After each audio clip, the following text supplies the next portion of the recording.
것은 아니고요.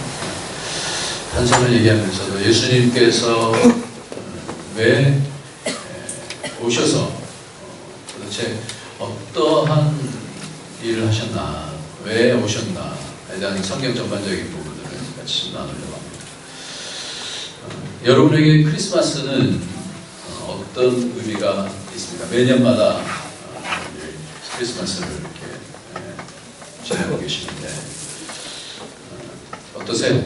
매년마다 좀 새롭습니까? 아니면 크리스마스가 이제 오는구나, 한 해가 또 지나가는구나 이렇게 생각합니까? 아니면 예수님이 오신 것이 나에게 어떤 의미가 있는지에 대해서 또 생각을 하고 또 마음을 새겨낼지, 이런 질문을 하면서 한 가지 좀 마음에 이런 생각이 들었어요. 하나님에게 있어서는 이 크리스마스가 하나님께 있어서는 이 크리스마스가 어떤 의미일까? 우리가 갖고 있는 의미하고 하나님께서 갖고 계신 의미하고는 좀 뭔가 다를 것 같은데, 하나님께 있어서는 이 크리스마스가 도대체 어떤 의미일까? 왜 이런 질문을 했냐면요, 오늘 보니까 때가 참회라는 말씀이 있어요. 때가 참회, 하나님께서 그 아들을 보내셨다 이렇게 얘기를 하는데, 그러면 하나님께서는 무슨 때를 기다리셨다는 거 아니에요? 때라는 단어는 두 가지 단어가 있는데, 하나는 카이로스라는 단어하고 하나는 크로노스라고 하는 그런 단어인데, 카이로스라는 단어는 정확한 어떤 때를 얘기하는 거예요. 근데 크로노스라고 하는 단어는 어떤 기한을 이렇게 얘기하는 겁니다. 근데 이 카이로스라는 단어는 이럴 때 써요. 이에 그들이 소리질러 이르되 하나님의 아들이여 우리가 당신과 무슨 상관이 있나이까? 때가 이르기 전에, 자신의 때들을 알거든요. 때.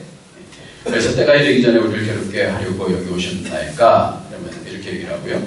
마태복음 24장 45절에는 충성되고 지혜 있는 종이 되어서 주인에게 그 집사람들을 맡아 때를 따라, 정확한 때를 따라서 양식을 먹여줄 사람이 누가 있느냐?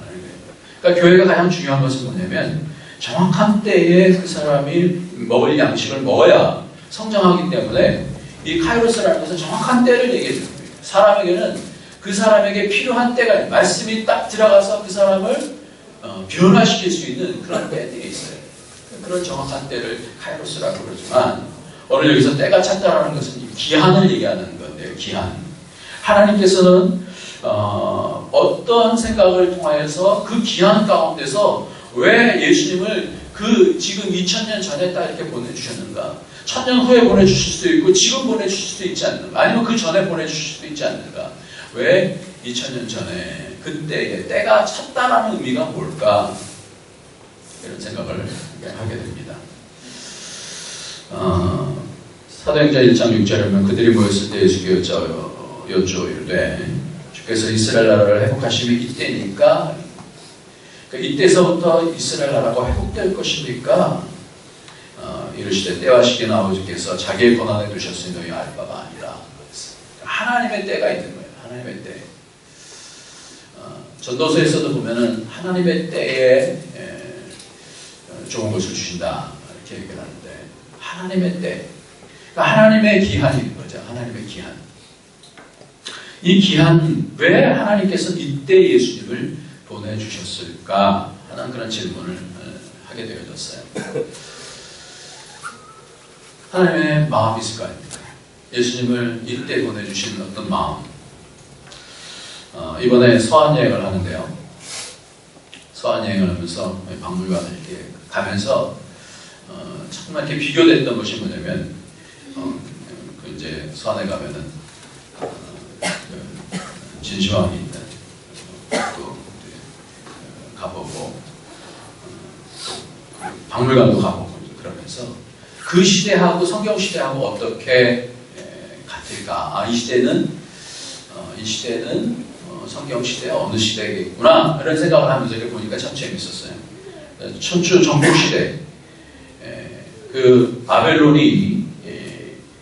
느부갓네살에 의해서 이스라엘이 망한 때가 722년이거든요. 그러니까 그때는 춘추 정복 시대예요.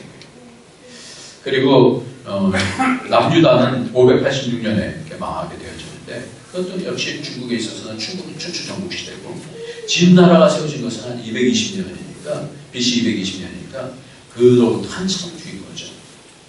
이스라엘이 멸망하고 나서 한참 뒤에 진나라가 세워지고 그런 역사를 이렇게 보면서 다니엘서를 새벽마다 이제 우리가 강의를 하는데 다니엘서를 보면은 다니엘의 하나님께서 그 성경을 통하여서 예수 그리스도께서 오실 것에 대한 부분을 신상을 통해서 말씀합니다. 네 나라를 말씀하는데 신상 가운데 머리는 금으로 되어 있고 가슴은 은으로 되어 있고 밑에는 노수로 배는 노수로 되어 있고 다리는 철과 또 발에는 흙으로 되어 있는 그런 신상이 있어요. 근데 뜨인돌이 와서 그것을 탁 치니까 이제 무너지는 건데 그것은 이제 시대를 얘기하는 거지 않습니까? 이 머리에 있는 그 금은 바로 바벨론의 나라를 얘기하는 거고 미리 예언하는 거예요. 그 다음에 이 가슴에는 메데와 페르시아에 대한 그 다음 나라를 얘기하고 그리고 이 노스에 대한 나라는 그리스가 되어지고 발에 대해 해당하는 것은 로마가 되어지고 로마 시대 때 예수님께서 오셔서 그 나라를 무너뜨리고 그리고 하나님 나라를 세우시겠다고 하는 바벨론에서의 그 예언이지 않습니까? 그러니까 하나님께서는 마음에 작정을 두시고 예수님을 보내주시는 거거든요. 그때가 왜 그때냐 이거예요. 미가서를 통해서는 500년 전에 예수님께서 베들레헴에 나실 것에 대한 부분을 말씀하시고 700년 전에 이사야에 있어서는 예수님께서 한 아이가 태어나는데 그는 모사라 영광의 왕이다. 그런 말씀을 예언해 주시다. 미리 예수님께서 오실 것에 대해서 얘기하시는데 그게 이제 때가 찬 거예요. 그럼 그 때가 찼다라는 것이 뭘까? 예수님께서 오시게 되었던 그 때가 찬 게 뭘까? 어떤 때를 기다리셨을까? 하나님은 어떤 때를 기다리셨을까? 이 역사에 있어서 때라는 것이 점점 무르익어져서 그 때가 지나고 그 다음 단계로 넘어가는 그때 예수님을 보내셔서 하나님 나라를 이루시게 되어지는데 하나님 이때까지 왜 기다리셨을까 하는 거예요. 여러분들 그 바벨론에 의해서 다니엘 보면 이제 포로로 끌려갔다가 70년 포로 생활을 이제 하게 되어집니다. 그러고 나서도 다시 70년 만에 돌아오긴 하지만 또 여러 나라에 의해서 식민지 생활을 이제 하게 되어질 때 이 사람들에게 있어서의 자유는 어떤 것일까? 이 사람들에게 있어서 이스라엘의 회복이다라는 것은 어떤 것일까? 굉장히 사모했을 것 같아요. 제가 여기서 굉장히 춥거든요, 지금. 추운데 이 추운 겨울을 지나면서 저는 겨울마다 이렇게 생각을 하는데 여러분 추우세요? 추우시죠? 네. 여기 뒤에 두꺼비 지금 하나 이렇게 내려간 게 있는데 그거 올리시고 여기 좀 펴주세요. 아니 두꺼비 집이 내려가서.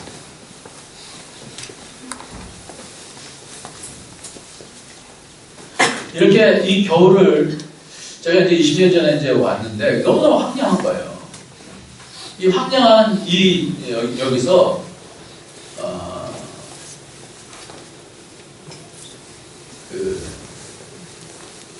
너무 춥잖아요. 그러니까 이스라엘 사람 이 중국 사람들도 이 추위를 견디면서 굉장히 봄을 기다렸겠다라는 생각을 해요. 그래서 춘제라는 것이 이 추위가 언제 질리면 물러가는가 매년마다 이렇게 견뎌나가면서 이렇게 찾지 않습니까? 이스라엘도 마찬가지예요. 계속해서 이스라엘은 계속해서 싸워갖고 얻은 그 땅을 또다시 어떻게 해요? 포로 되어지고 또 식민지가 되어져서 그렇게 되어졌을 때 얼마나 사모했겠어요. 하나님 나라가 임하기를 얼마나 사모했겠어요. 얼마나 자유를 기다렸겠어요. 그런 자유를 기다리는 그 이스라엘에게 하나님께서는 하나님의 때를 주시면서 무엇을 알려주셨을까? 때가 차면서 하나님께서 무엇을 알려주셨을까? 얼마나 해방을 기다리고 얼마나 자유를 기다렸을까? 이 동토의 땅에서 언제 봄이 오는가? 빼앗긴 들에도 봄이 오는가? 우리도 식민지 땅을 지나가면서 우리의 자유를 위해서 기도하고 기대하고 그러지 않습니까? 그런데 예수님께서 오셔서 그 나라를 말씀하시는 방식은 굉장히 달랐었어요. 많은 사람들이 기대했던 거는 완전히 달랐었어요.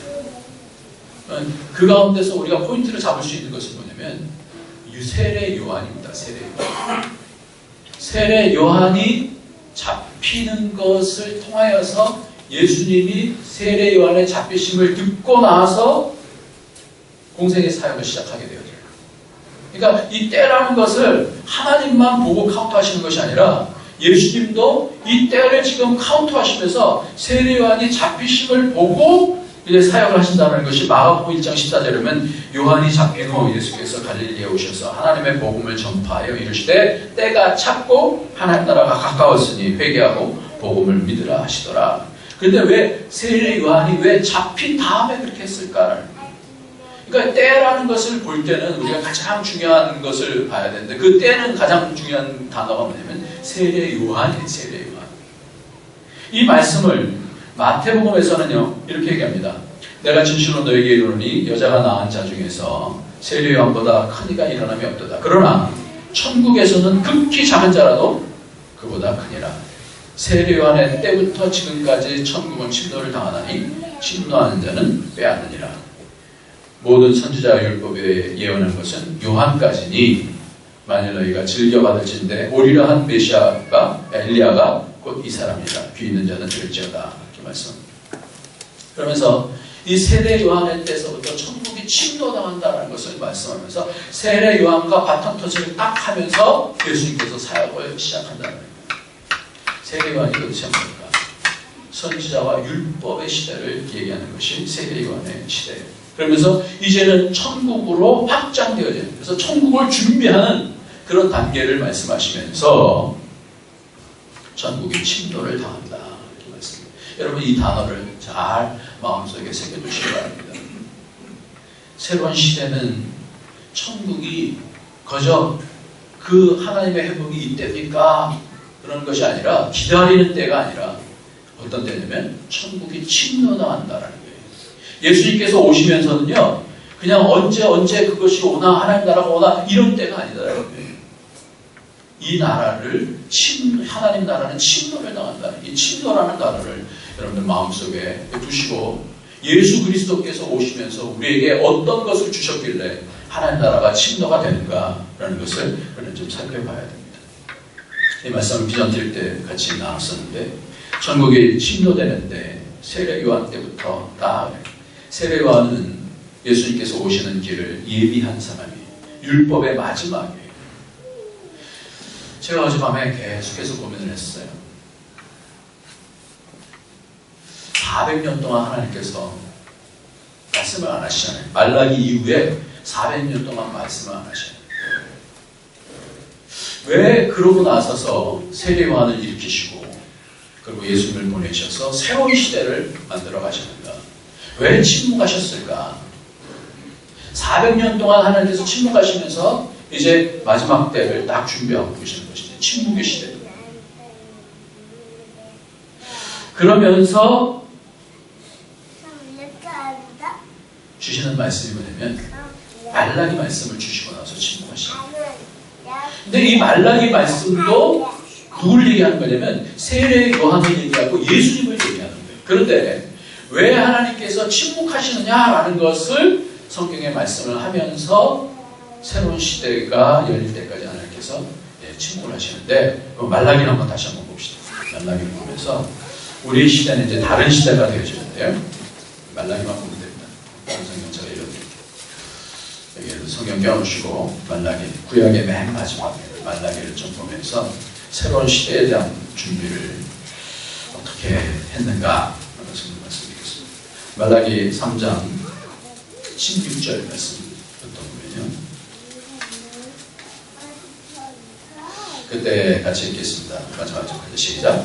그때 여호와의 경외하는 자들이 자연하게 여호와께서 것을 들으시고 여호와를 경외하는 자와 그 이름을 준수하는 자를 하여 여호와의 기념책에 기록하셨느니라. 만군의 여호와가 있노라. 내가 정한 날에 그들 나의 특별한 수요로 섬길 것이요 또 사람의 자기를 섬기는 아들을 아낀 것 같이 내가 그들을 아끼리니 그때 너희가 돌아와서 이인과 아기를 분별하고 하나님을 섬기는 자와 섬기지 않는 자를 분별하리라. 그때에는 여호와를 경외하는 자들이 서로 비참하라 그랬어요. 경외에 대한 부분을 얘기를 하고요. 왜냐하면 이 시대는 형식은 있었어요. 예배도 드리고 번제도 드리고 제사도 드리고 11조도 드리고 그러는데 마음이 없었어요. 하나님의 경외함이 없었어요. 그러니까 형식은 있어요. 예배는 늘 드려요. 그런데 거기서 그 형식 매주마다 예배는 드리는데 그 가운데 뭐가 빠지면 하나님을 경외하는 것이 빠졌어요. 하나님을 존중하는 것이 빠졌어요. 그러니까 하나님께서 더 이상 내가 제 번제를 받지 않겠다. 아예 성전문을 닫았으면 좋겠다. 왜냐하면 마음이 없는 것들을 드리니까. 우리가 언제 안 드렸습니까? 우리가 예배를 언제 안 했습니까? 언제 우리가 11조를 안 했습니까? 이런 얘기가 바로 언제 우리가 어떻게 우리가 이런 말이 말라기서의 핵심이에요. 근데 하나님은 가장 중요하게 생각하는 것이 뭐냐면 마음이거든요. 마음을 다해서 하나님을 사랑하는 그 존중함을 보기를 원하시는 거지 어떤 형식을 보고자 하는 것이 아니에요. 형식을 통해서 그 마음을 보기를 원하는데 마음을 놓쳐진 그 제사를 드리니까 아예 성전문을 닫았으면 좋겠다. 이제 내가 그 냄새에 내가 질렸다. 이제 더 이상 번제 드리지 마라. 이렇게 되어져요. 그러면서 맨 마지막 절에 보면 이 세례요한을 통하여서 또 예수 그리스도를 보내시면서 어떻게 될 것인가가 이제 맨 마지막 이 말씀을 하시고 400년 동안 말씀을 안 하셔요. 한번 보겠습니다. 4장 1절 한번 보겠습니다. 만군의 시작. 만군의 여호와가 오라 영광 노물 같은 날이 이르니 교만한 자와 악을 행하는 자는 다 책하여 될 것이요 그 이르는 날에 그들의 살라 그 뿌리와 가지를 남기지 아니할 것이로되 내 이름을 경외하는 자에게 공의로 내가 떠올라서 필요한 감선을 주니 너희가 나가서 외양간에서 나온 송아지 같이 뛰리라 하셨어요. 하나님을 분별하신 것은 뭐냐면 나를 경외하냐 경외. 잠언도 그러고 전도서도 그러고 하나님 경외하는 그 마음이 하나님을 존중하는 그런 모임인지 교회가 하나님을 존중하는 모임인지 그 마음을 보겠다는 거예요. 그 마음을 제발 좀 돌이켜달라는 거예요. 돌이켜달라. 그리고는 하나님께서 말씀을 딱 맞추셨어요. 그러면서 예언해 주신 것이 4장 5절 6절 말씀인데 보라 시작 보라 여호와의 크고 두려운 날이 이르기 전에 내가 선지자 엘리야를 너에게 보내리니 그가 아버지의 마음을 자녀에게로 돌이키게 하고 자녀들의 마음을 그들의 아버지에게로 돌이키게 하리라. 돌이키지 아니하면 두렵건대 내가 와서 저들로 그 땅을 칠까 하는 말이니라. 엘리야는 선지자 엘리야는 예수님께서 누굴 얘기하냐면 바로 세례 요한이다 이렇게 얘기해요. 그러니까 하나님께서 때를 기다리면서 가장 중요하게 생각한 것이 뭐냐면 마음의 마음을 드리는 하나님을 경외하는 예배를 기다리시는 거예요. 그러니까 우리도 새 시대를 당하면서 가장 중요한 것이 뭐냐면 타성에 붙은 제사를 드리게 되어지면 하나님께서 뭐예요? 속에서 뭐예요? 분노하시는 거예요. 그러니까 우리가 깨어서 하나님의 마음을 돌이키자. 그러니까 이 세례요한이 와서 뭘 할 거냐? 엘리야가 와서 뭘 할 거냐? 골짜기가 도두어질 것이고 높은 산이 무너질 것이다. 이렇게 이사야에서는 그렇게 예언하고 있거든요. 이 세례요한이 와서 하나님의 예수 그리스도에서 오시는 것을 준비할 것이다. 마음이 이렇게 다 돋아져요. 그래서 골짜기 파인 것, 상처가 있는 것들, 또 높아져 있는 것은 뭐예요? 교만한 것들, 이런 것들 다 무너뜨리는 작업을 해야 이 마음 가운데 하나님께서 임재하시는데 그 마음이 준비가 되지 않으면 아무 소용없다는 거예요. 그러니까 언약이 다르지 않아요. 언약은 똑같은데 그 언약이 다른 이유는 뭐냐면 새 언약이라고 해서 하는 얘기는 뭐냐면 그것을 마음에 새기겠다는 거예요. 그러니까 오늘도 우리가 예전에 드리는 구약시대에 드렸던 그런 이스라엘을 드렸던 예배처럼 드릴 수도 있고요. 예수님께서 오셨는데도 불구하고 그러니까 우리가 가장 중요한 것은 우리가 하나님의 마음을 알고 우리가 마음을 다해서 그 마음 안으로 들어가서 하나님을 알게 되어질 때에 자유함을 얻게 되죠. 자유함. 그러면 참된 예배를 드리게 되어집니다. 그러니까 하나님이 원하시는 건 다른 게 아니고 그렇게 많이 어려운 게 아니에요. 어떤 예배를 드리든지 마음을 해서 전심으로. 이것만 드리면 하나님께서 우리에게 뭘 주시겠다는 거예요? 새 은혜를 주시겠다는 거예요. 새 은혜. 그러니까 마음. 이 마음에 그래서 다시 마음이 다 빼앗겨지니까 성령이 떠나셔요. 하나님의 아들들이 사람의 딸들이 자기가 원하는 대로 자기 마음대로 다 취하니까 세상을 다 취하니까 성령께서 계시는 공간이 없으니까 성령께서 떠나시거든요. 그것이 창세기 6장이에요. 그런데 이제 마음이 다시 회복만 되어지면 성령께서 다시 오셔서 우리는 하나님을 더 깊이 알게 하신다는 거예요. 여러분 가장 중요한 것은 교회가 그 어떤 것보다 중요한 것은 마음이 살아야 돼요. 마음이. 그래서 마음이 살아서 하나님 마음을 알아야 되는 거예요. 그 하나님 마음을 아는 것을 서로가 서로에게 이야기해 줄 수 있는 그런 교회가 되어주면 그 교회는 삽니다.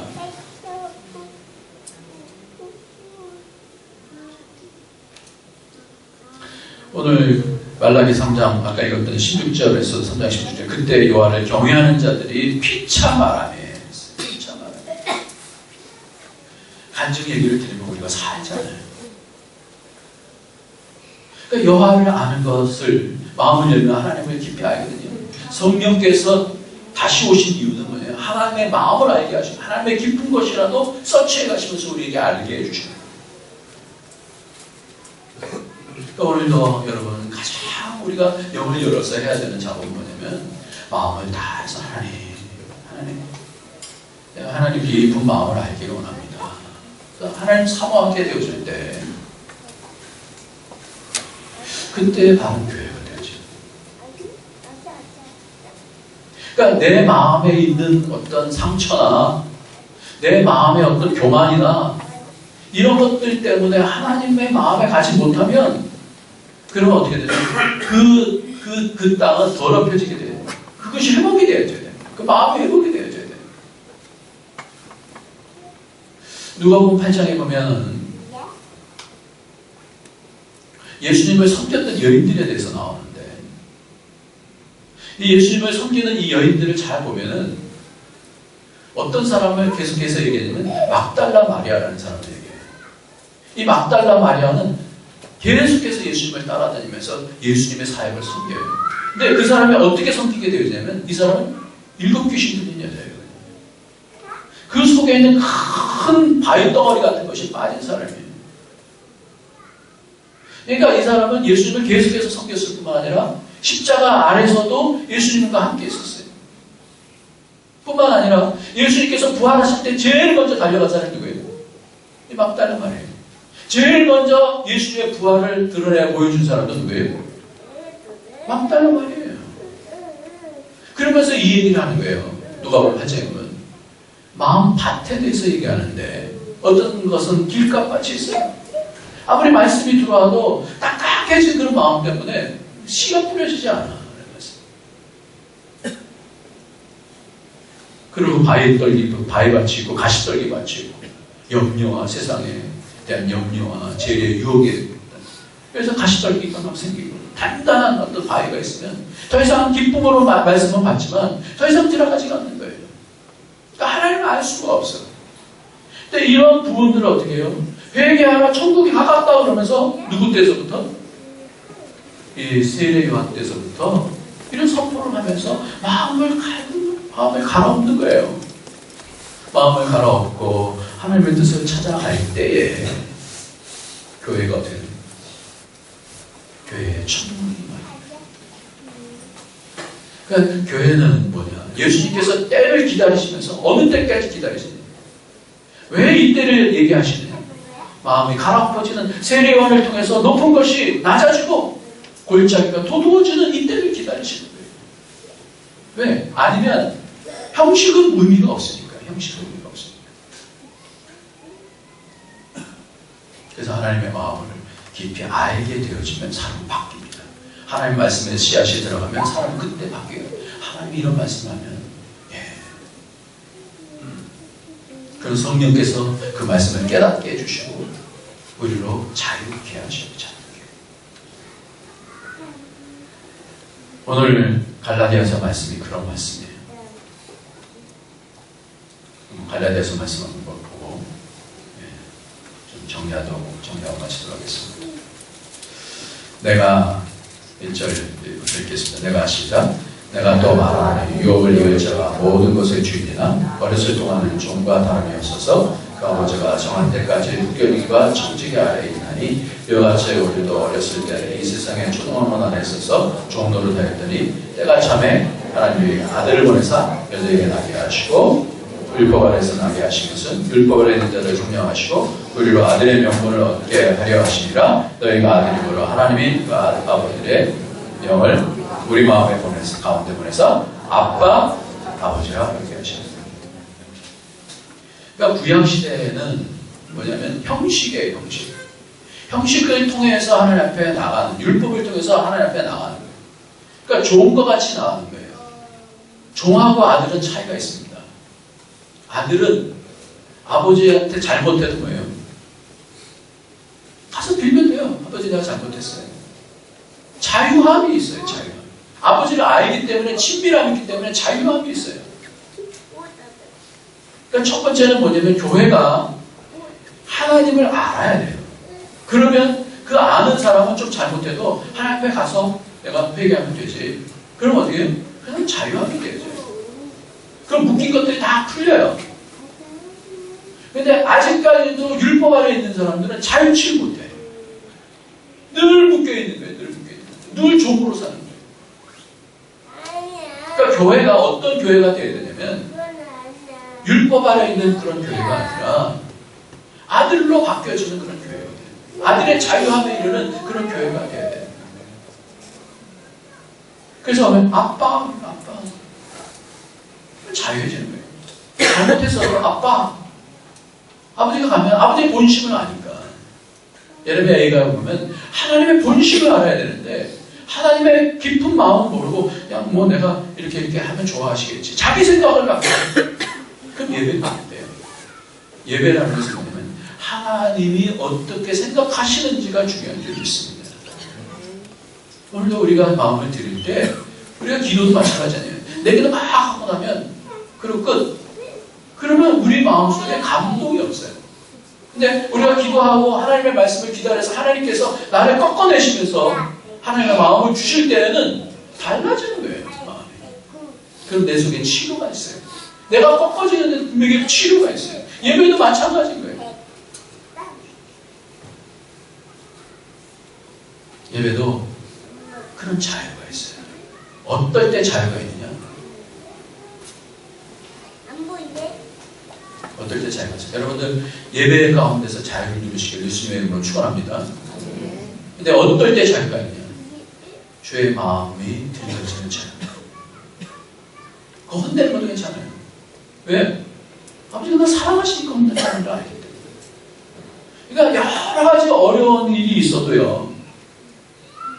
자유한 사람이 있어요. 그 사람은 뭐예요? 하나님 마음을 알기 때문에 그래요. 그 사람에게 뭘 주는지 아세요? 유업을 준다는 거예요. 아빠 아버지라 그러면서 유업을 준다라는 것이 7절이었어요. 그러므로 이제 내가 이후로는 종이 아니요 아들이니 아들이면 하나님으로 말미암아 유업을 받을 자니라 이렇게 말씀합니다. 오늘 말씀을 다 전했습니다. 첫 번째는 우리에게 하나님께서 우리에게 주시고 싶어 하시는 것이 뭐냐? 그것은 어떻게 하냐면 하나님을 알아야 돼요. 하나님 마음까지 봐야 돼요. 이것이 하나님의 때예요. 율법의 때까지는 형식으로 끝났지만 이제부터는 성령을 보내셔서 하나님의 마음을 알게 하시겠다는 거예요. 이거는 우리에게 굉장한 축복이에요. 능력이에요. 그런데 이 축복과 능력을 알지 못하는 교회는 늘 드라이해요. 성령의 감동이 없기 때문에 그 성령의 감동을 말할 수가 없어. 그런데 교회가 이제는 새로운 시대가 되어지는 거예요. 세 부대에 담아야 되는데 이 세 부대에 담는 이 교회는 어떤 교회냐면 성령께서 말씀을 열어주셔. 삶도 열어주셔. 그러니까 그 부분들을 서로 나누고 하나님이 어떠시다라는 것을 말하는 거예요. 그럼 기쁨이 생겨져요. 자유함이 생겨져요. 이번에 비전 대회를 갔는데 그런 부분들 때문에 너무 힘이 났어요. 말씀을 같이 이렇게 말씀을 나누다 보니까 사람들이 이제 말씀에 대한 그런 기대감이 있잖아요. 하나님께서 오늘 어떻게 일하실까 하는 그런 기대감이 있어요. 그 말씀을 보고 같이 나누고 그냥 기대하는 거예요. 하나님께서 이제 하루 동안 보게 하시는 것이 뭔가, 듣게 하시는 것이 뭔가. 그래서 들으면서 보니까 너무 놀랍게 그 말씀을 통해서 하나님께서 하나씩 말씀하시거든요. 그러니까 그것을 알아가니까 속에서 뭐예요? 기쁨이 생기고 자유함이 생겨져요. 하나님 마음이 이거구나. 가서 보니까 형편이 좋지 않은 데 너무나 많아요. 우리가 뭐 즐겁게만 있었던 그런 게 아니에요. 너무 아픈 분들도 많았어요. 그런데 뭐였어요? 하나님이 함께 하시니 우리에게 말씀을 주셨으니 하나님의 주의 영이 있는 곳에 자유함이 있다라고 성경은 이렇게 말씀하는데 성령께서 인도해 주시니까 우리가 하나님의 마음을 아니까 자유함을 얻는 거예요. 그런 사람에게 뭘 주냐면 그 교회에 기업을 주셔요. 그 사람에게 기업을 주셔요. 하나님의 마음을 알고 나서 나누는 사람하고 자기 생각을 나누는 사람은 아주 근본적으로 달라요. 그래서 오늘 우리가 교회가 다시 하나님께서 작정하시고 때를 두시고 이제 율법의 시대가 차기까지 기다리시면서 이제는 다른 시대로 하나님께서 주시는데 여전히 율법 시대로 살면 안 되잖아요. 이제는 뭐예요? 성령의 시대로 살아요. 성령을 통해서 하나님의 마음을 알면 그럼 자유하게 되어지고 천국을 침노하는 자가 되어집니다.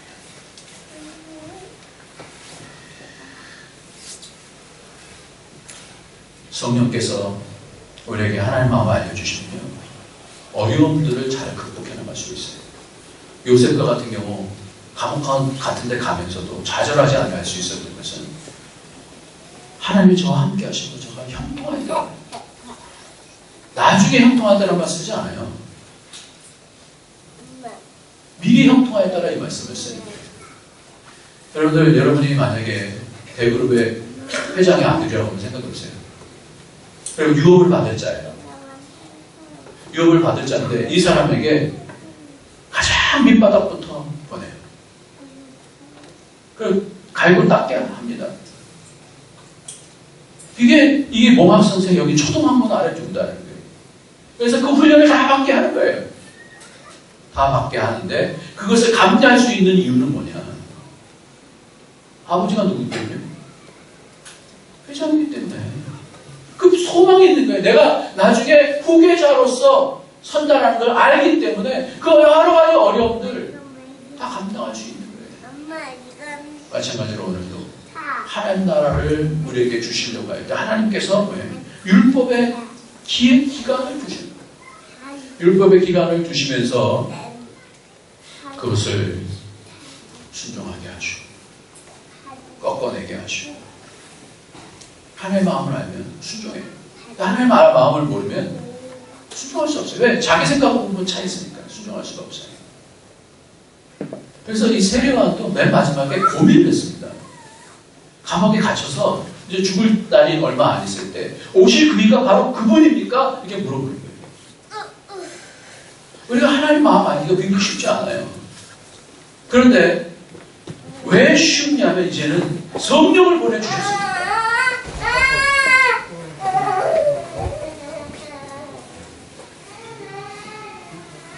그래서 내가 진실로 너에게 말하노니 여자가 낳은 자 중에서 세례요한보다 큰 이가 일어남이 없도다. 그러나 천국에서는 극히 작은 자라도 그보다 크다라고 말씀하시는 이유는 뭐냐면 이제는 시대가 바뀌어진 거예요.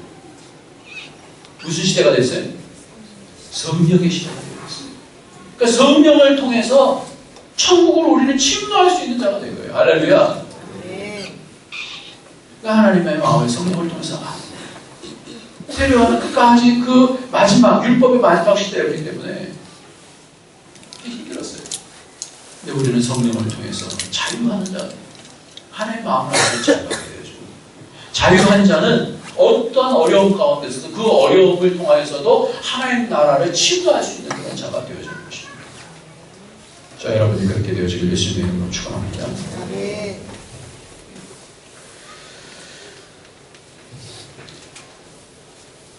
참 우리는 시대를 살면서 다른 게 많아요. 그게 뭐냐면 성령을 통해서 삶의 차원이 다르면 자유함의 차원도 다릅니다. 성경은 계속해서 그 말씀을 해요. 히브리서 8장 11절에도 또 각각 자기 나라 사람과 각각 자기 형제를 가르쳐 이르기를 주를 알라 하지 아니할 것은 그들이 작은 자로부터 큰 자까지 다 나를 알리라. 제가 그들의 불의를 긍휼히 여기고 그들의 죄를 다시 기억지 아니하리라 하셨느니라. 아는 거예요. 아들은 달라요. 서자하고 아들은 달라요. 아들은 아버지의 인정함이 있기 때문에 달라요. 이런 자유를 갖고 있는 아들로서는 나는 유업을 받을 자다. 로마서 8장 19절에 보면 피조물에 고대하는 바는 하나님의 아들에 나타나는 것이니 피조물이 험한데 굴복하는 것은 자기 뜻이 아니요 오직 굴복케 하시는 이로 말미암느니라.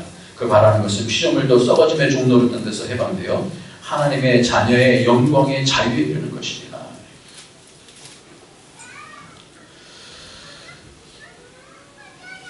오늘 딱 세 가지만 마음속에 둡시다. 알아야 자유롭다. 하나님의 마음을 알면 자유롭다. 이게 때가 차서 우리에게 주시는 축복이다. 성령을 통해서 율법 안에 있는 교회가 있고요. 성령 안에 있는 그런 교회가 있어요. 그래서 갈라디아서는 그렇게 얘기합니다. 율법 안에 있는 교회, 성령 안에 있는 그런 교회. 두 자녀를 얘기하면서 하가의 자녀가 있고요. 율법의 자녀가 있고 그리고 자유한 자녀의 자녀가 있다. 자의 자녀가 있다. 이렇게 말씀입니다. 누가 상속받느냐면 자유한 자가 상속받아요. 오늘도 우리가 성령을 통해서 우리에게 주시고자 하시는 것은 우리를 자유하게 하셔요. 어떤 어려움이 있어도 자유하게 하셔요. 이번 비전 TV를 통해서 많이 참 안타까움이 많았어요. 열심히 해요. 근데 그들에게 부족한 것들이 막 눈에 보여요. 자비랑 선교사들로 막 자기의 삶을 살아나가는 이분들에게 필요한 것들이 너무 많이 있는 거예요.